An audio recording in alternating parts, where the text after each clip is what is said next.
Eu quero falar sobre homens de honra levantam altares. Aleluia. Como é gostoso falar sobre altar. E quando nós falamos de altar, a primeira pessoa que nós lembramos é Abraão. Abraão foi um homem de altar. Abraão foi um homem que construiu altar. Então eu quero convidar você para irmos lá no livro de Gênesis, capítulo 12. Nós vamos ler 2 versículos apenas, o versículo 7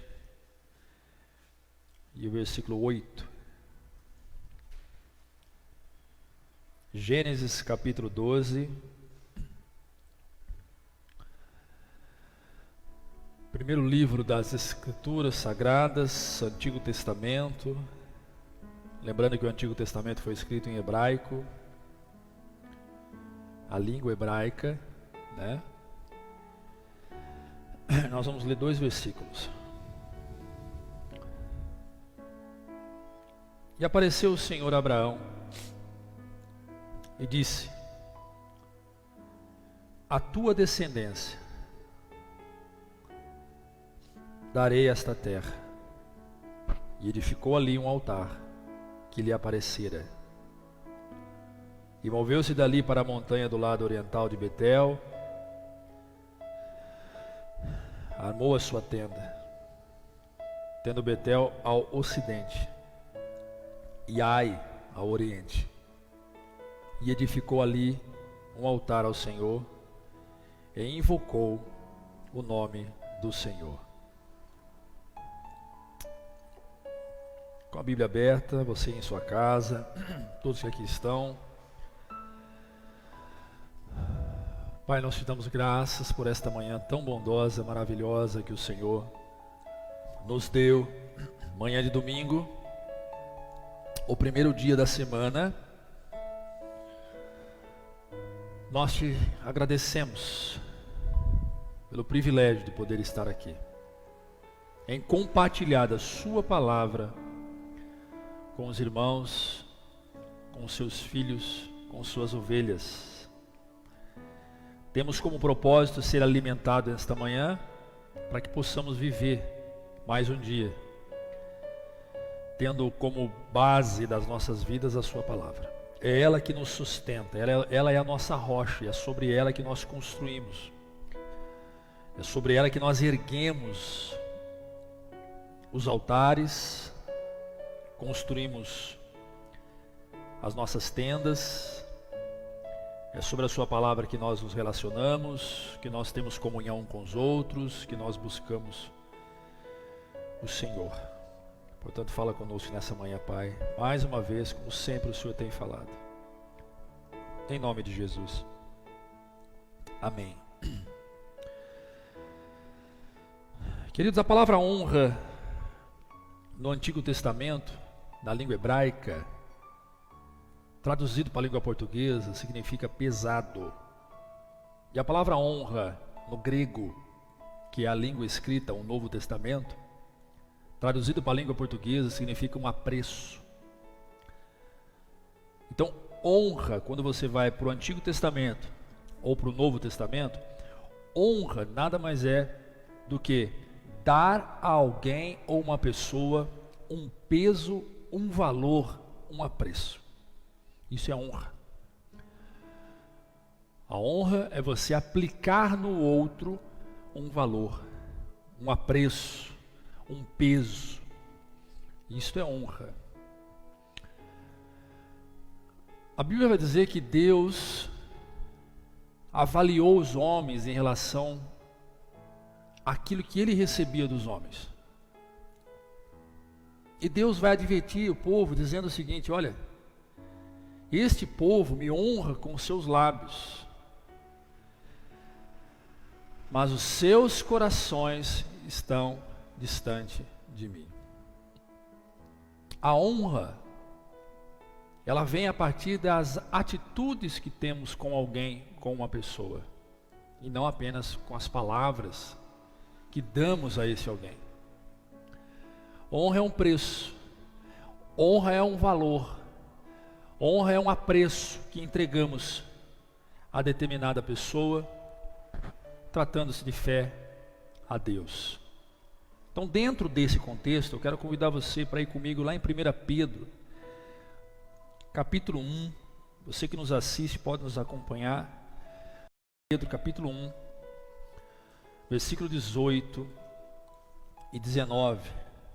Palavras de Pedro, carta que Pedro escreveu à igreja de Roma, e vai dizer assim: sabendo que não foi com coisas corruptíveis, como prata ou ouro, que fostes resgatados da vossa vã maneira de viver, que por tradição recebeste dos vossos pais. Agora veja, ó, mas com o precioso sangue, como de um cordeiro sem defeito e sem mancha, o sangue de Cristo. Então, qual é o valor que Pedro está colocando aqui no sangue de Jesus Cristo? Qual é o apreço que Pedro está colocando no sangue de Jesus Cristo? Precioso. Você sabe definir para mim o que significa a palavra precioso? Precioso é o aumentativo daquilo que tem preço, é o excesso daquilo que tem valor. Precioso sangue de Jesus. Então Pedro, quando vai falar do sangue de Jesus, ele demonstra a honra. Ele vai falar daquilo que Jesus fez por nós na cruz do Calvário, vai falar das obras que Jesus fez por nós. Ele vai dizer assim, que nada nessa terra, as coisas corruptíveis, nada nessa terra se compara ao que ele fez por nós, derramando o seu precioso sangue por nós. Não há preço material, físico, não há nada terreno que consiga se comparar ao que Jesus fez por mim e por você. Precioso sangue de um cordeiro sem defeitos e sem máculas. Assim foi Jesus quando derramou o seu sangue na cruz do Calvário, quando ele entregou a sua vida por nós. É pesado. Para Pedro isso é muito importante. Então, se você pegar a honra que Pedro dá a Jesus e a honra que Pedro dá aos homens e colocar na balança, você vai ver que a honra que ele dá a Jesus pesa mais. Se você colocar a honra que Pedro dá para a família, para a esposa, né, porque Pedro foi casado também, para o tio, para os pais, para os amigos, para os próprios companheiros de ministério, você vai ver que a honra que ele dá para Jesus pesa mais, sempre pesa mais. É pesado, é precioso, e este é o valor que Pedro dá a toda obra que Jesus fez pela vida dele, pelas nossas vidas. Então, você vai verificar no versículo 19, que foi o que nós lemos agora, Pedro dizendo, mas com precioso sangue, como de um cordeiro sem defeito e sem mancha, o sangue de Jesus Cristo. Ele colocou valor nesse sangue, muito maior do que qualquer outra pessoa, muito maior do que qualquer coisa no céu e na terra. E assim tem que ser nós, assim tem que ser o cristão. E quem não é cristão, quem desconhece as Escrituras e quem desconhece Cristo, quando ouve um discurso partindo de um pastor ou de um pregador, quando ouve esse discurso, subentende que este sujeito, ou seja, no caso agora eu, é um alienado, é um louco, é um homem que está fora da sua razão. Por quê? Porque como pode você dar tudo o que você tem de apreço, de valor, de sentimento, para um ser que você não vê, que você não toca, que você não sente o cheiro, que você não sabe como é, fisicamente falando? Então, aos olhos dessas pessoas, este é um dos elementos que nos faz sermos de fato estranhos nessa terra, loucos aos olhos dos homens. E é loucura, e é por esta loucura que nós caminhamos. É por esta loucura que nós nos esforçamos diariamente para vencer o nosso eu interior, que muitas das vezes ele é bombardeado, ele é injetado em nós por forças externas, pela televisão, pelas revistas, pelos jornais, pelo rádio, pelas pessoas, por aquilo que vemos, por aquilo que ouvimos. Nós sofremos esse bombardeio de racionalismo e humanismo que nos faz ser menos espirituais e mais materiais, ou espiritual e material. E a tendência é que quando o eu físico, o eu biológico, o eu material consegue falar mais alto do que o espiritual, então as coisas que vêm do reino, as coisas que vêm da palavra do Senhor ou melhor, perde o seu significado, e a fé então esmurece, a fé então cai.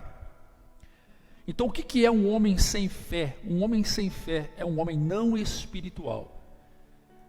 E quando é que essa palavra homem espiritual, o que é ser um homem espiritual? Já que eu volto para cá, o que é ser um homem espiritual? Um homem espiritual é ser operante da fé. Homem espiritual nada mais é do que um operador da fé. Você já viu um operador de um caminhão? Um operador de empilhadeira? Um operador de um ônibus? Pois bem, homem espiritual, ele é um operador espiritual, ou seja, ele é guiado espiritualmente e os seus instrumentos são espiritual. As suas ferramentas são espiritual. A mecânica que ele usa para o dia a dia, no trabalho, em casa, com a família, lidando com os filhos, lidando com a esposa, lidando com o marido, lidando com o patrão, lidando com o pastor, lidando com a igreja, essas ferramentas, os instrumentos que ele tem não é tangível, não é mecânico, não é coisas, é espiritual. E por se tratar de coisas espirituais, os elementos que constituem a espiritualidade parte da fé, parte do crer. Então, as escrituras para nós, ela não é um elemento físico, material. Apesar de nós termos aqui esse livro que é tangível, nós tocamos, nós sentimos o cheiro do papel e nós lemos as letras que aqui estão, para nós, o conteúdo deste material foi inspirado, revelado pelo Espírito Santo a homens que foram ousados em deixar isto para nós. Então é loucura. Tudo isso é loucura para seres racionais. Tudo isso é loucura para as pessoas que não têm fé, que não vivem pela fé, que não são espirituais. Então, dentro desse contexto, colocar essa honra, dar esse peso a esse Deus invisível é loucura. Mas é por aí que nós vamos. E é por aí que segue a nossa fé. Então veja uma instrução de Jesus Cristo que está no Evangelho de Marcos, capítulo 12. Marcos, capítulo 12, versículo 30.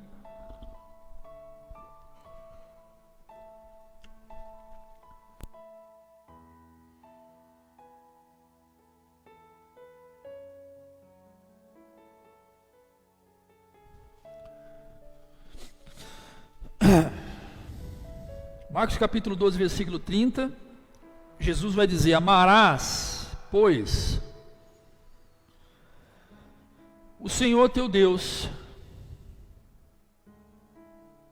de todo o teu coração, de toda a tua alma, de todo o teu entendimento e de todas as tuas forças. Este é o primeiro mandamento. Faça um exercício comigo agora, você que me assiste e todos que estão aqui. Pega tudo que você tem, pega tudo que você é, faça uma classificação do mais importante ao mais necessário. Seus filhos, sua esposa, sua família, sua mãe, seu pai, seu avô, seus tios. Depois vem coisas, sua casa, seu trabalho, seu carro, sua faculdade. Pois bem, As Escrituras dizem: amar a Deus sobre todas as coisas. E aí ela vai abordar todo o complexo humano. Coração, que aponta para o espírito, amar a Deus sobre tudo que é espiritual. Toda a sua alma, que aponta para as emoções, amar a Deus sobre todas as suas emoções. Depois ele aponta para o entendimento, para o intelecto, para o racional. Amar a Deus sobre todo o seu intelecto, sobre todo o seu conhecimento, sobre todo o seu fundamento de vida, humanamente dizendo. E depois ele aponta para as suas forças.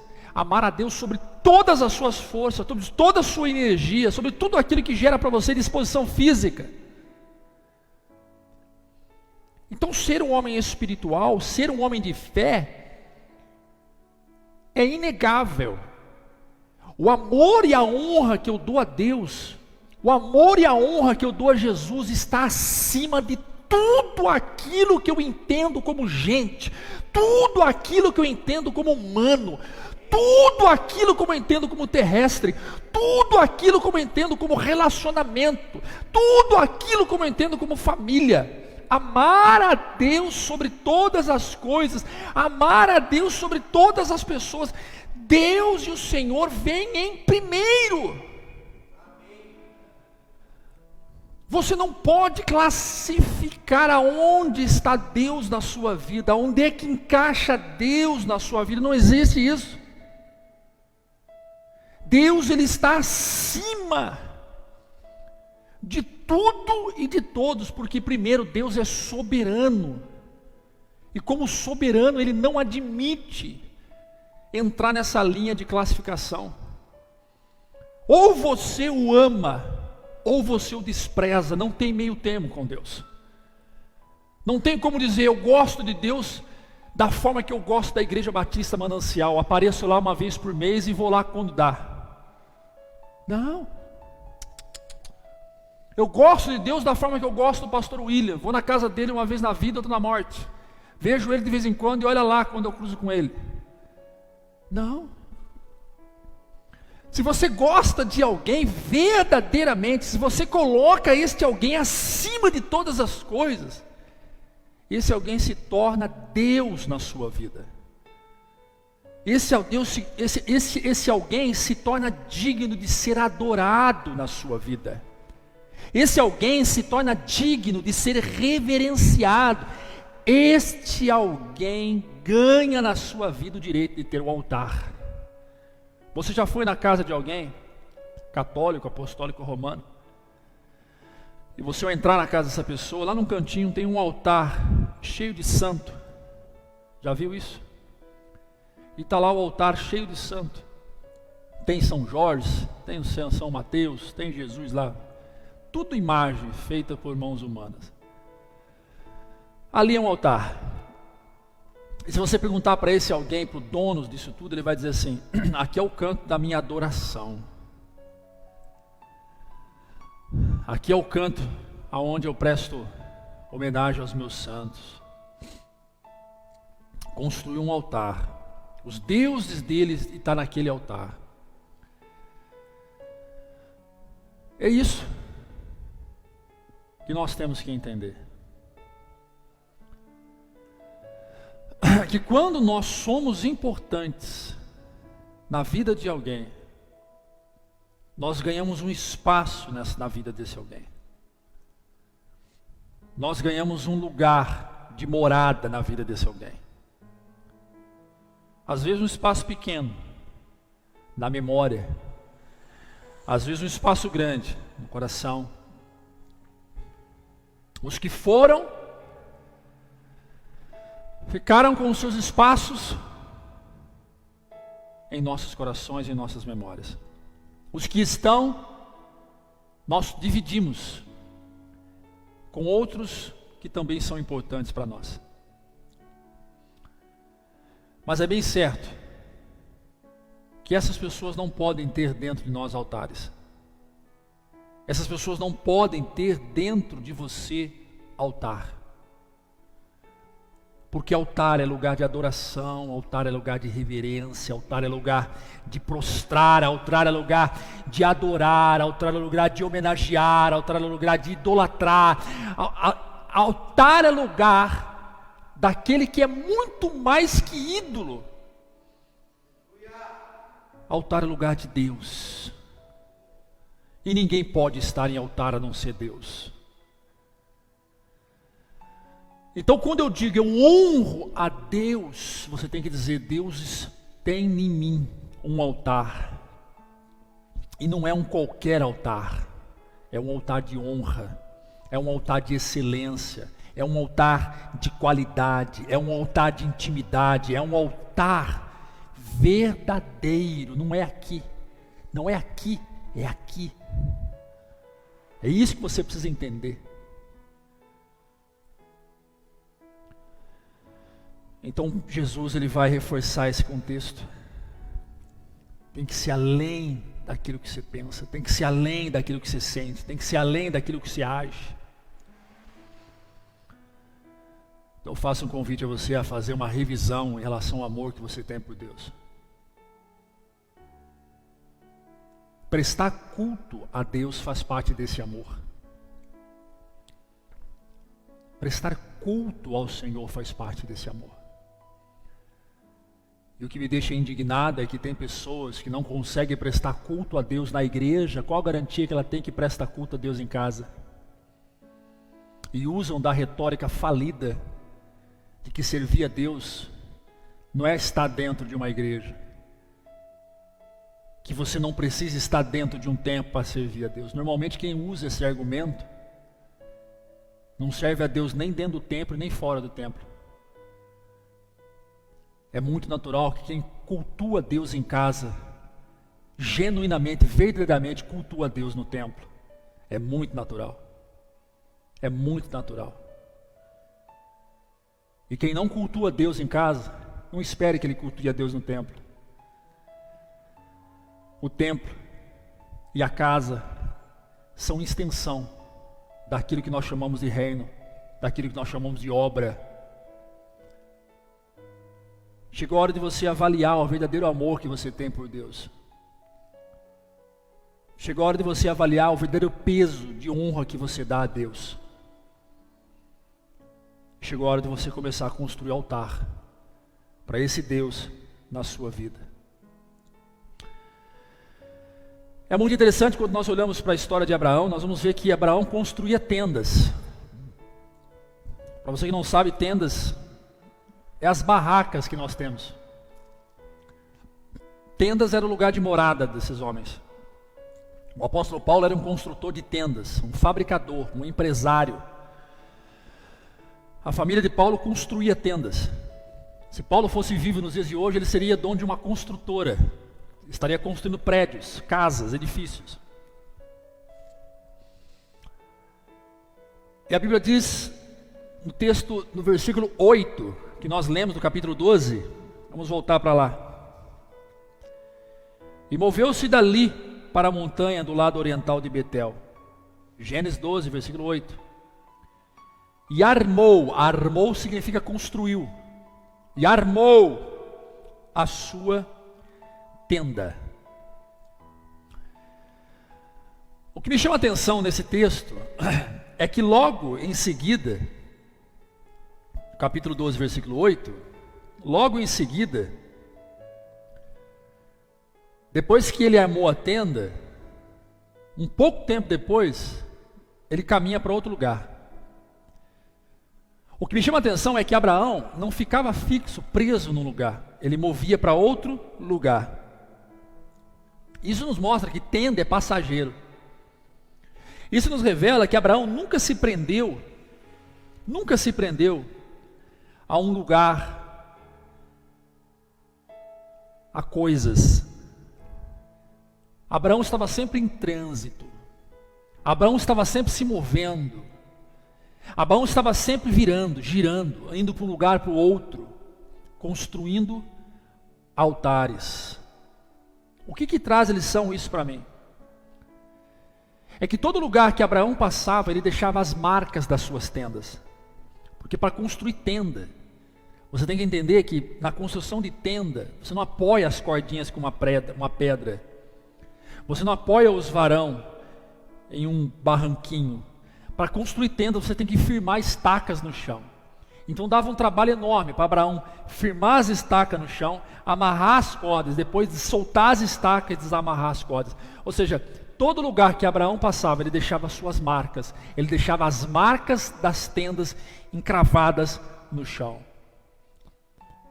E fazendo uma alusão aos nossos dias, essas marcas que nós deixamos das nossas tendas é o Evangelho sendo pregado em todos os lugares que nós passamos. É o amor de Cristo sendo estacados, fincados em todos os lugares em que nós passamos.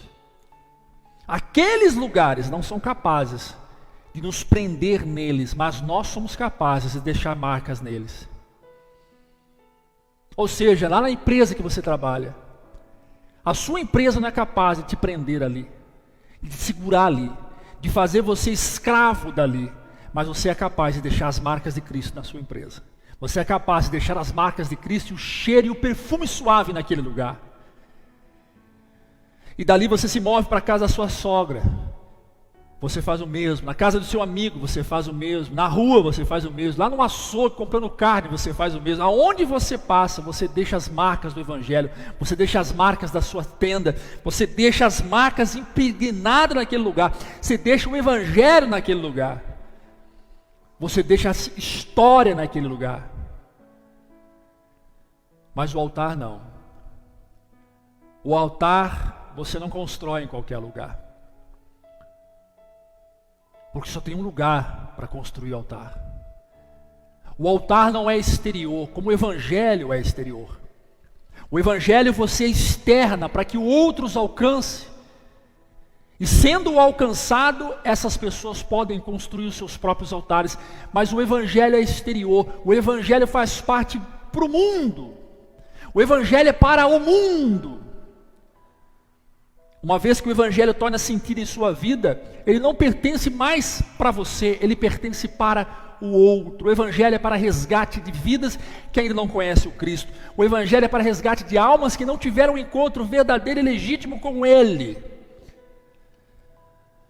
Uma vez que o Evangelho te alcançou, uma vez que o Evangelho tornou eficaz, evidente, genuíno em sua vida, está muito bem claro que o altar foi construído. Está muito bem claro que você se tornou um lugar de altar. O único lugar que você pode construir altar é dentro de você. Você não constrói altar lá na empresa. Você não constrói altar lá no trabalho. Você constrói altar dentro de você. Dentro de você. Os altares que Abraão construía nos lugares em que ele passava, era para tomar posse sobre aquele lugar e dar a aquele lugar uma nova realidade, uma nova história, um novo momento e um recomeço.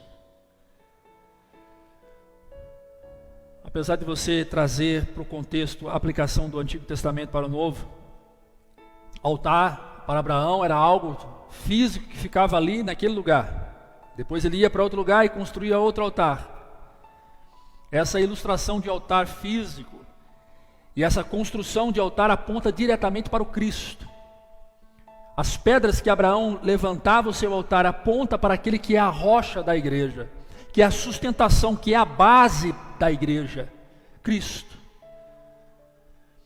E aonde Abraão ia, ele construía os seus altares, ele estava dizendo assim: o verdadeiro altar será construído dentro de nós, porque esse altar aponta e lança luz, aponta uma flecha grande para aquele que viria, para aquele que virá, Cristo. E hoje nós não construímos mais altares em lugares, hoje nós não construímos mais altares de pedras em lugares de pedras. Hoje nós construímos dentro de nós altares absolutos, altar absoluto onde o Cristo reina sobre esse altar. E aonde eu vou, eu levo esse altar comigo. E aonde eu estou, eu deixo as marcas das minhas tendas. A tenda representa a minha presença naquele lugar. O altar representa a presença de Deus naquele lugar. Só tem um jeito da presença de Deus estar em algum lugar, quando eu, construtor de tendas, levo comigo esse altar. A presença de Deus não se manifesta em coisas tangíveis e corruptíveis. A presença de Deus se manifesta em mim. Eu sou o portador do altar. Eu carrego comigo esse altar. Eu levo comigo esse altar. E quando eu saio daquele lugar, o altar é carregado comigo, o altar é levado comigo. E eu tenho uma possibilidade apenas: deixar no outro, deixar naquele que me ouviu, as marcas das tendas, as marcas do Evangelho, para que a partir daí seja construído e levantado um novo altar em uma nova vida. Aleluia. E se você não tem o altar de Deus dentro de você, você pode ter certeza absoluta que esse lugar é ocupado por muitas outras coisas que roubam o espaço de Deus, que ocupa um lugar que pertence exclusivamente a Deus. E você precisa reavaliar a sua vida e a sua intimidade com Deus.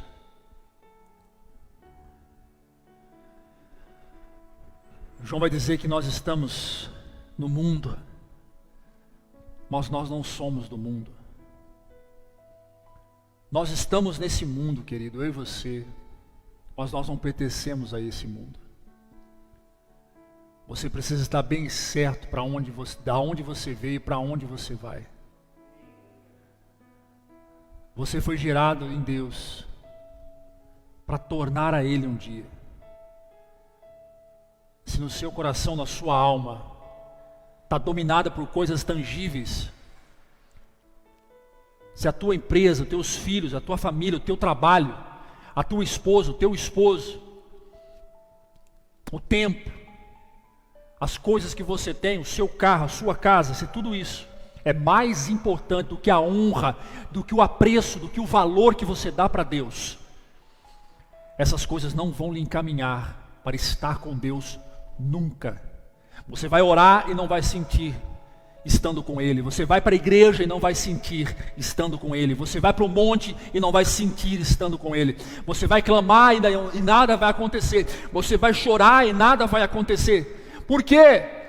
Porque as coisas físicas, tudo aquilo que substitui Deus, tudo aquilo que é dado que não é dado a Ele, mas a outros, não permite que haja entre você e Deus um relacionamento verdadeiro e genuíno. Entenda que entre você e Deus há só uma coisa: o altar. É ali que Jesus está. Ele é o mediador entre você e Deus. A presença do Espírito Santo se manifesta como um fogo que desce e sobe, como uma escada espiritual, onde anjos sobem e descem no altar. É por ali que você chega em Deus, é ali que você chora, é ali que você canta, é ali que você prega, é ali que você louva, é ali que você evangeliza, é ali que você reclama, é ali que você discute, é ali no altar, é no altar que você é quebrado, é no altar que você é moído, no altar que você é sarado, no altar que você é curado, no altar que os milagres acontecem, no altar que o impossível torna possível, no altar as coisas que não existem tornam-se a existir. É no altar que tudo vai, é no altar que tudo encontra, é no altar que você se acha. No altar você não se sente cansado. No altar você não se sente desanimado. No altar as coisas têm sentido para você. No altar a igreja não é problema. No altar o pastor não é problema. No altar as irmandades não é problema. No altar as pessoas não são problema. Afinal de contas, no altar não há problemas.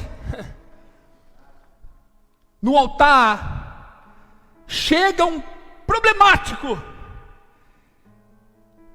que encontra um solucionador de problemas.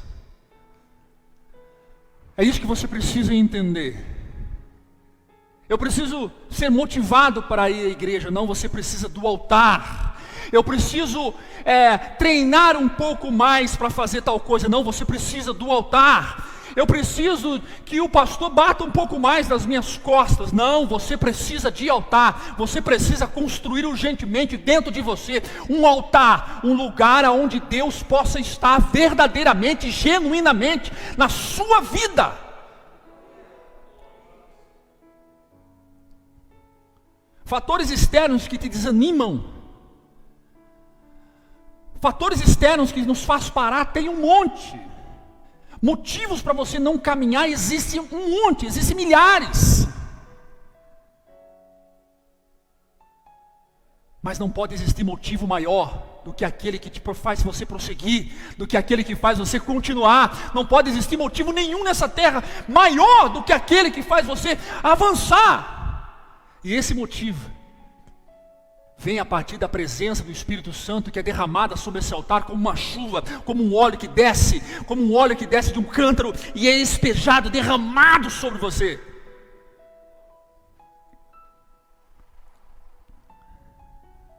Nós não somos desse mundo, nós apenas estamos aqui.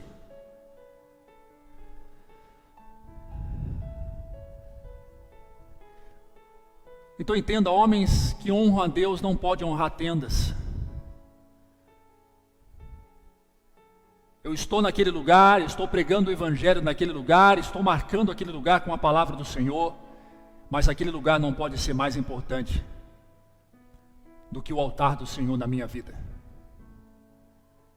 Muito me assusta quando eu ouço de um crente que cada 10 palavras que saem da sua boca, 9 palavras e meia é sobre tudo o que acontece na sua vida, e a meia palavra que basta é o que sobra para se dirigir a Deus.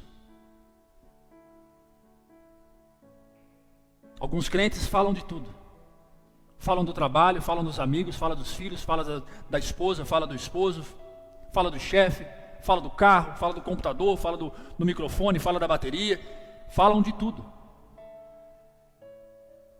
E quanto mais ele fala, mais ele expressa aquilo que está cheio dentro dele, aquilo que está dentro dele, aquilo que é capaz de fazer ele continuar falando sobre aquilo. E pouco ele fala sobre o real propósito da sua vida, que é Cristo. Eu gostaria muito que você entendesse isso. Como eu gostaria muito que você compreendesse isso. Pena que eu não sou o Espírito Santo para entrar na mente das pessoas. Pena que eu não sou o Espírito Santo para fuçar o coração das pessoas. A sua boca fala o que o seu coração de fato está cheio. Se você fala muito sobre muitas coisas e pouco sobre Deus, significa que você está vazio de Deus, que você não tem nada sobre Ele para falar. Os seus assuntos são simplesmente supérfluos. Você é um homem ou uma mulher supérflua, porque está vazio de Deus. Não tem nada, absolutamente nada para falar de Deus. É incapaz de manifestar aquilo que está dentro a partir de Deus, porque não tem Deus. Deus está aqui, não está aqui. Raramente passa por aqui. Ele vai como um vento que sopra de vez em quando. Homens que constroem altar, o seu vocabulário, por mais simples e humilde que seja, a sua língua, as suas mãos, os seus pés são instrumentos agradáveis a Deus. Ele abre a boca para ser um agente abençoador e transformador. Nas suas brincadeiras, nas suas risadas, nos seus momentos de descontrair, Deus sempre está ali. O Espírito Santo está ali. Há uma alegria real do Espírito Santo. Ele ri com os amigos, mas ao mesmo tempo ele semeia nos amigos a alegria do Espírito Santo. Mas em muitos casos, Deus chora com gemidos inexprimíveis por nós, por vermos o tão vazio que somos.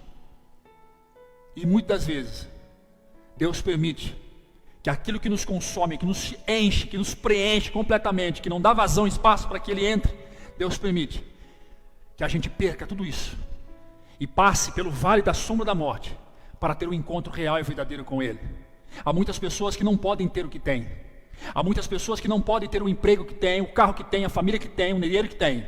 Há muitas pessoas que não podem ter isto, porque são exatamente estas coisas que fazem e impedem essas pessoas de conhecer o Senhor e ter o altar dentro do seu coração. Portanto, Deus, sabendo disso, permite que essas pessoas percam aquilo que elas mesmas conquistaram. Deus permite que elas mesmas percam para que elas possam encontrá-lo. É muito sério o que eu estou dizendo. Para muitas pessoas o trabalho, a indústria é um Deus para si. Para muitas pessoas o carro é um Deus para si. A família, os filhos, a esposa é um Deus para si. O negócio é um Deus, o trabalho é um Deus. Então como é que pode Deus dividir a sua glória com outro Deus? A Bíblia diz que Deus não divide a sua glória com absolutamente ninguém. Então escute um conselho pastoral.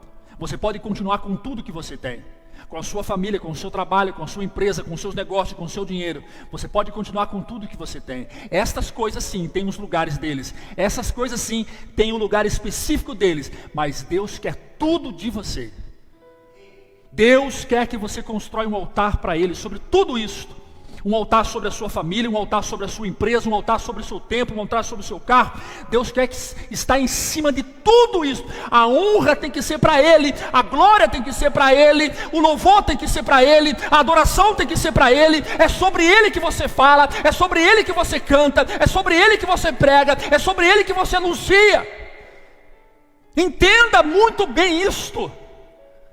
Porque enquanto você não entender isso, você vai continuar sendo um religioso fanático, um doente pirado, enfiado dentro de uma denominação, seguindo pessoas e acreditando mesmo, cegamente, que você está adorando a Deus. Você não está adorando. A Bíblia diz que Deus está à procura de verdadeiros adoradores que o adorem em espírito e em verdade. A palavra espírito em verdade significa sinceridade e retidão, sinceridade e justiça. Seja sincero a si mesmo. Seja sincero a você que está me assistindo agora. Seja sincero a você mesmo. E arranque esse véu que te cega. Puxa para baixo. Olhe para o céu e diga: Senhor, Tu estás acima de mim. Tu estás acima de tudo. E continuará acima de tudo dentro de mim, a partir de mim, através de mim, todos os dias da minha vida, enquanto eu viver nesta terra. Aleluias. Aleluias. Jesus vai dizer no Evangelho de Mateus, capítulo 6, versículo 24.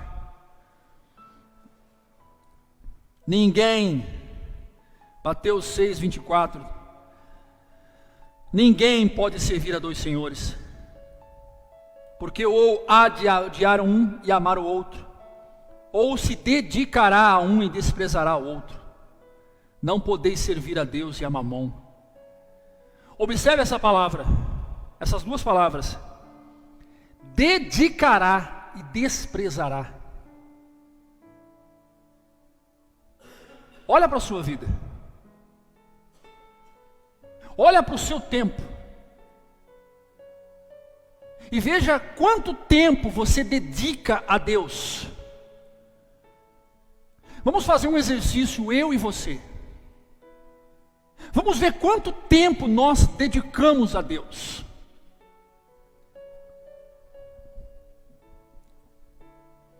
Eu tenho a graça de dizer que alguns discípulos me acompanham fielmente. Aquele menino do sonho é um deles. E nos últimos 5 meses me acompanha fielmente todos os cultos. Faltou um monte de gente, faltou diácono, faltou minha esposa não veio, faltou músico, faltou pastor auxiliar, mas ele está comigo. Todo o culto. Porque se ele faltar, a transmissão não acontece. Eu e ele, vamos fazer um exercício.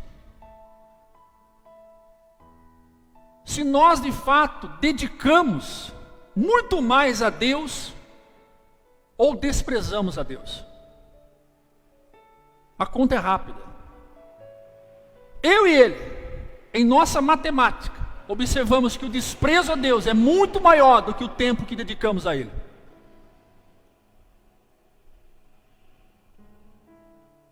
Porque a dedicação a Deus não é somente estar aqui ou ali. A dedicação a Deus deve ser ininterrupta e contínua em todos os momentos da nossa vida. As nossas lembranças não podem devanar, não sei a palavra que eu uso, viajar longe dele. As nossas lembranças sempre apontam para ele, para aquilo que ele fez, para aquilo que ele faz e para aquilo que ele ainda há de fazer. A nossa lembrança sempre aponta para ele, para aquilo que ele foi, para aquilo que ele é e para aquilo que ele sempre continuará sendo. As nossas lembranças sempre apontam para ele, por amor que ele me deu, por amor que ele é, por amor que ele derrama. As nossas lembranças sempre apontam para ele. É todo dia dedicando tempo, a mente, o pensamento, as ações, o amor para ele. Isto é adorar a Deus, isto é construir altar, isto é não desprezá-lo, isso é colocá-lo acima de todas as coisas, apontando a ele a glória, apontando a ele a honra, devolvendo a ele aquilo que não é meu, aquilo que não pode ficar comigo, aquilo que pertence a ele, a glória. Aleluia. Homens que honram tendas não podem honrar a Deus. Por isso que as pessoas que amam a Deus têm prazer em estar com Ele. Era para você estar aqui agora, nessa escola bíblica dominical. Mas você decidiu estar na sua cama, na sua casa, porque isso para você é mais importante. E você vai usar do argumento que ficar enfiado dentro da igreja, no templo, para quê? Posso fazer isso na minha casa. Não, você não consegue fazer isso na sua casa. Você não faria isso que você está fazendo agora se hoje não tivesse a transmissão da nossa escola bíblica na sua casa. Provavelmente você acordaria mais tarde. Você não está aqui porque você não quer. Você não está aqui comigo, compartilhando comigo, ao meu lado, ao lado dos irmãos, porque você simplesmente não quer. E essa é a decisão que você toma todos os dias em relação a Deus. Você vai dormir sem orar porque você não quer. Você come um prato de comida e não agradece a Deus porque você não quer. Você vai tomar um banho e não agradece a Deus pela água que está te lavando, e por você estar de pé, porque há muitas pessoas que se lavam com um paninho, e nem ele consegue se lavar, outros o lavam, porque ele está deitado, atrofiado em uma cama de hospital, e você toma o teu banho e não agradece a Deus porque você não quer. Você recebe o seu salário no final do mês, pega o salário, não dá o seu dízimo porque você não quer. Você não semeia, você não oferta porque você não quer. Você não prega o evangelho para as pessoas porque você não quer. Não venha culpar o pastor, não venha culpar a liderança da igreja, não venha culpar os nossos projetos, a minha insistência em querer ver você aqui, você do meu lado, junto comigo. Não venha me culpar. Você não faz porque você não quer. Você não faz porque desprezar a Deus para você se tornou muito natural em relação às coisas que você ama, em relação às coisas que é importante para você, em relação às coisas que para você é necessário. Você não quer. E eu estou falando isso para muitas pessoas, para pastores, para líderes, para evangelistas, para pregadores, para ministros, para diáconos, para obreiros, para irmãos e irmãs. Eu estou falando isso para todos que me assistem. Você não está aqui porque você não quer, você não faz porque você não quer. E você pode usar N desculpas. Você pode usar a razão para justificar as suas ações. E eu, como ser racional que sou, lhe compreendo. Claro que sim. Continuo te amando. Mas a questão é: quem tem altar na sua vida? Quem você ama mais?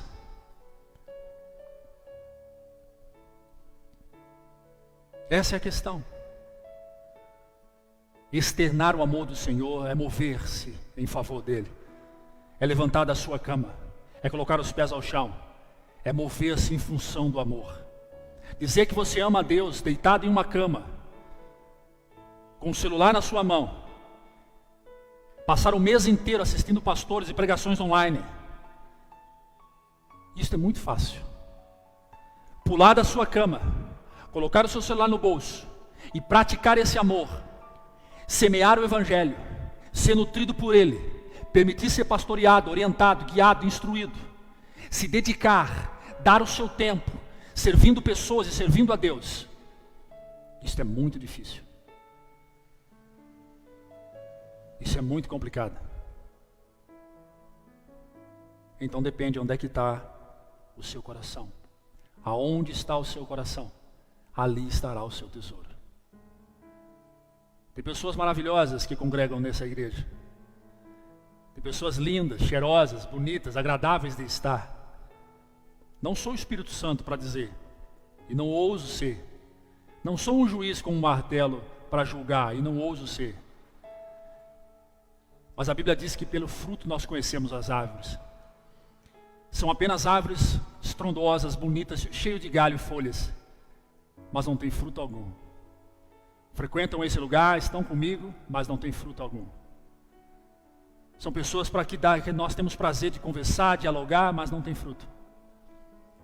Não produzem fruto. Simplesmente se acolheram, se acovardaram e decidiram não fazer. Decidiram não dar. Decidiram não se lançar. Decidiram não semear. Decidiram não pregar. Decidiram não estar. Decidiram. E quem sou eu para ir contra a vontade de um homem e de uma mulher, sendo que o próprio Deus respeita o livre-arbítrio humano?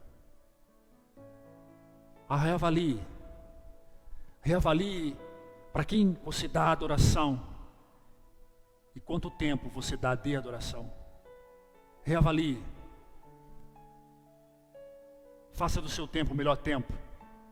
Se você pode vir à igreja 2 vezes por semana, 4 horas por semana, 16 horas por mês, faça desse tempo o melhor tempo da sua vida. O melhor momento para a sua família. Faça desse tempo.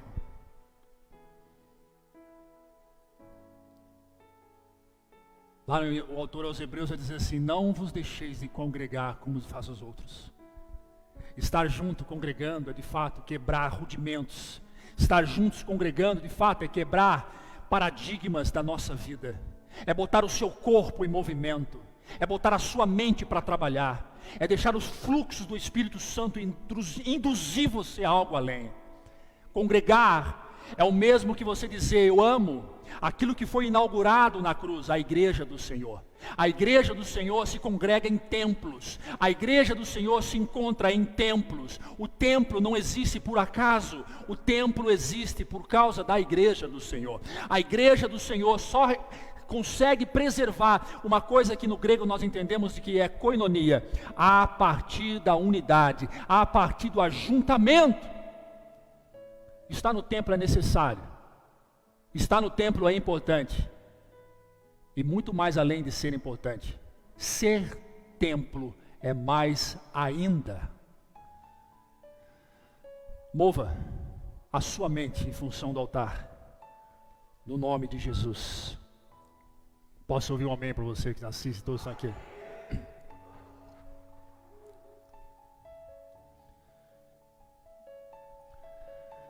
Aleluia.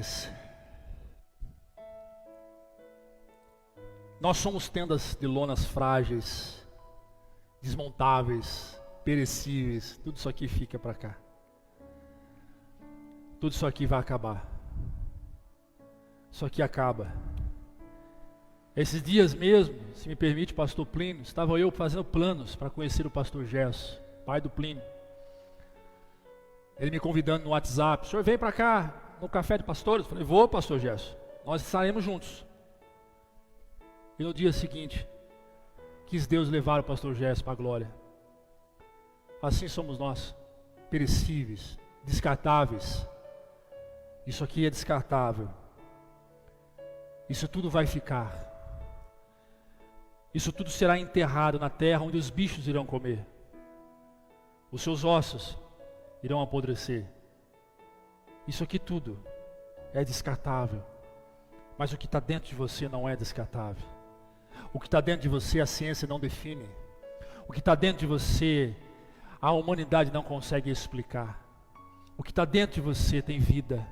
O que está dentro de você nasceu para viver eternamente. O que está dentro de você é real, é verdadeiro.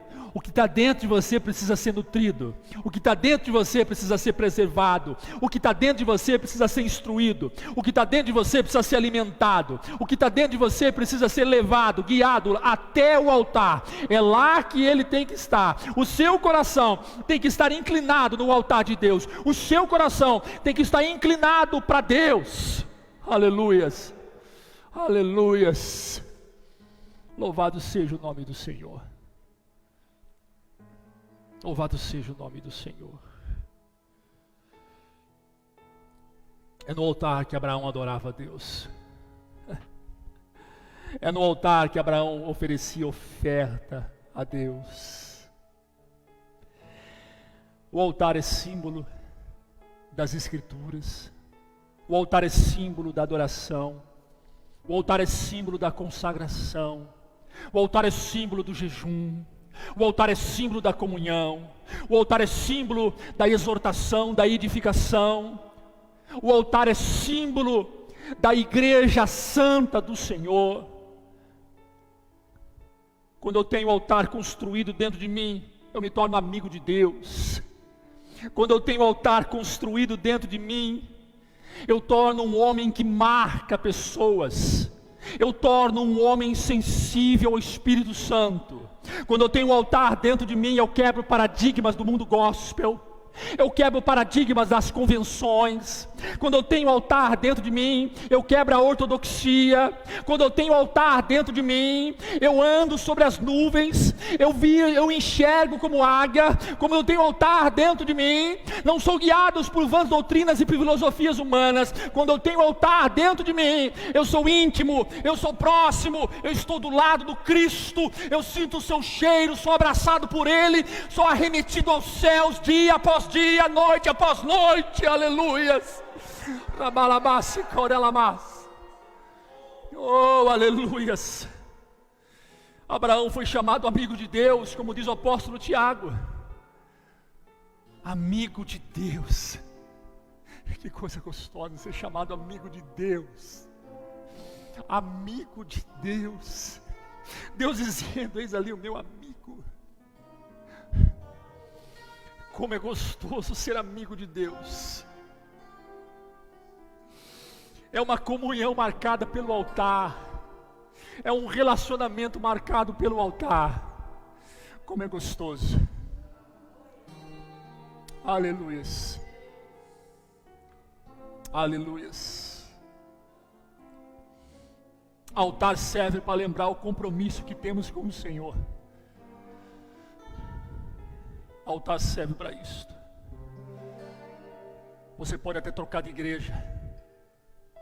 Você pode até trocar de pastor. Você pode até trocar de amizade. Mas se você não construir um altar, em todo lugar que você passar, você continuará vazio.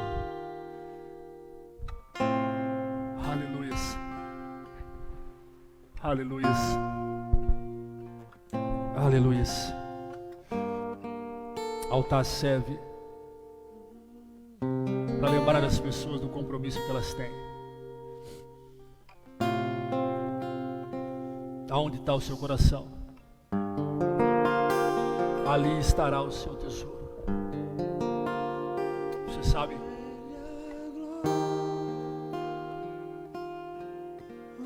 Paulo vai dizer no livro de Gálatas, capítulo 6.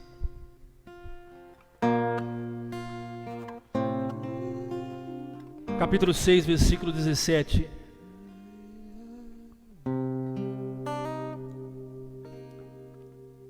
Desde agora ninguém me inquiete, porque trago no meu corpo as marcas do Senhor Jesus.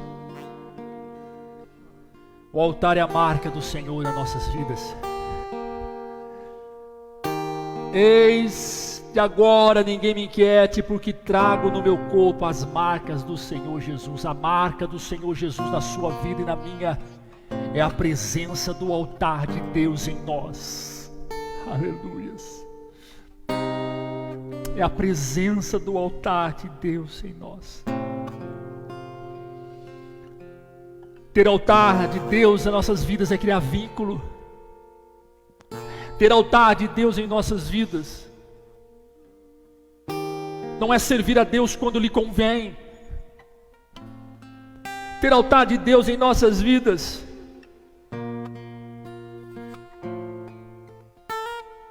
é ser marcado pelas experiências com Deus, é ter milagres para contar,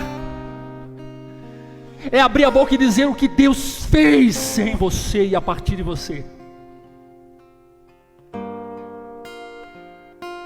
Muito me alegra em saber que alguém está sendo alcançado com esta palavra nesta manhã. Não todos. Porque nem todos dão crédito à pregação. Mas alguém está sendo alcançado pela palavra essa manhã. Alguém está sendo tremendamente marcado nesta manhã.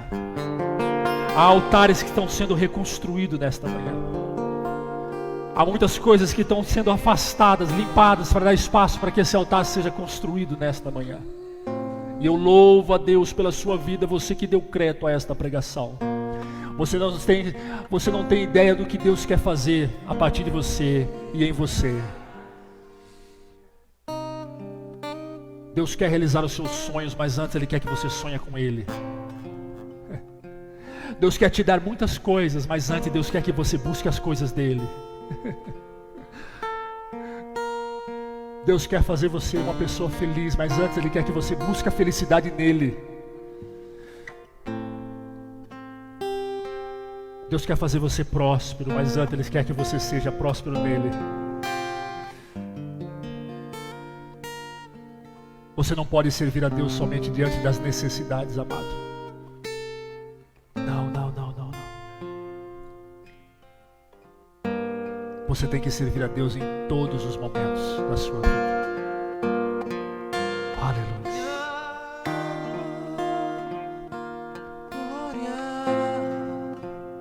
A Ele a glória. Cante. A Ele a glória para sempre. Amém. Oh,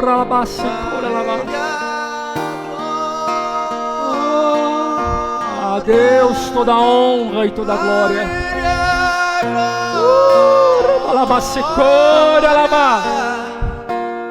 A Ele a glória para sempre. Amém. A Deus. A Ele a glória,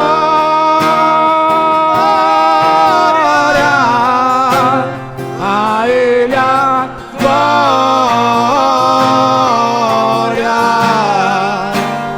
a Ele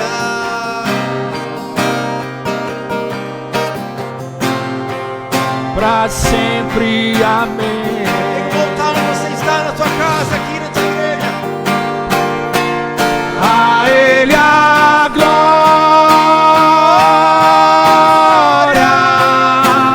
a Ele a glória. Sinta o som de Deus na sua casa agora.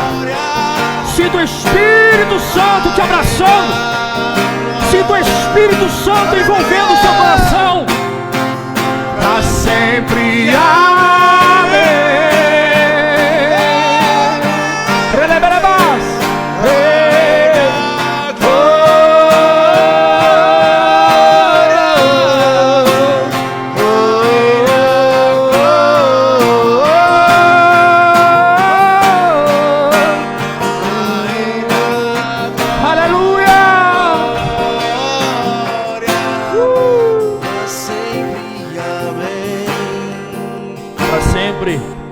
Para todos sempre, seja Ele a honra, a glória, o louvor, o domínio, a majestade, a soberania. Para Ele, todos sempre, o nosso Deus, que vivo está, assentado em alto e sublime trono, que reina soberanamente, que reina, que tem os príncipes, os principados em seus pés. O Deus Todo-Poderoso, o Criador dos céus e da terra. Aleluia!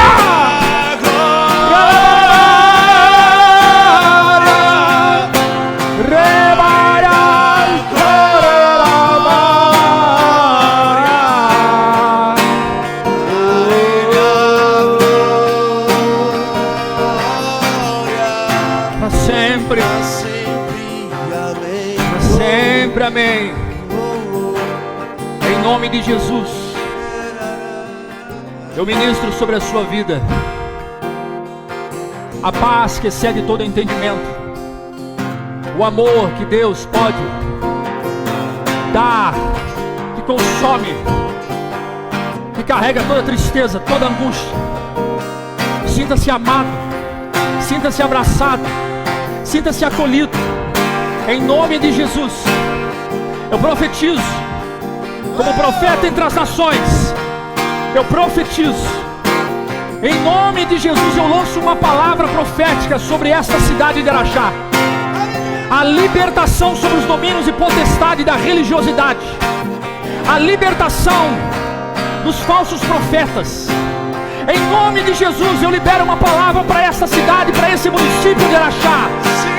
A quebra das correntes, dos domínios, das potestades do mal. Em nome de Jesus. Em nome de Jesus, seja liberto. Em nome de Jesus, caia por terra todo o mal. Caia por terra agora, em nome de Jesus Cristo. Todo falso entendimento, toda confusão na sua alma, em nome de Jesus Cristo, caia por terra agora. Em nome de Jesus Cristo, seja consumido agora na sua vida.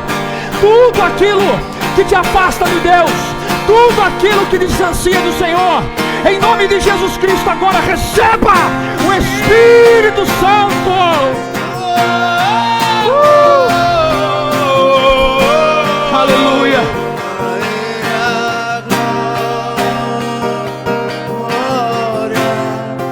Para sempre, amém. Que Deus abençoe a sua vida. Que Deus abençoe a sua casa. Tenha um domingo excelente. Às 19h30 nós estaremos aqui.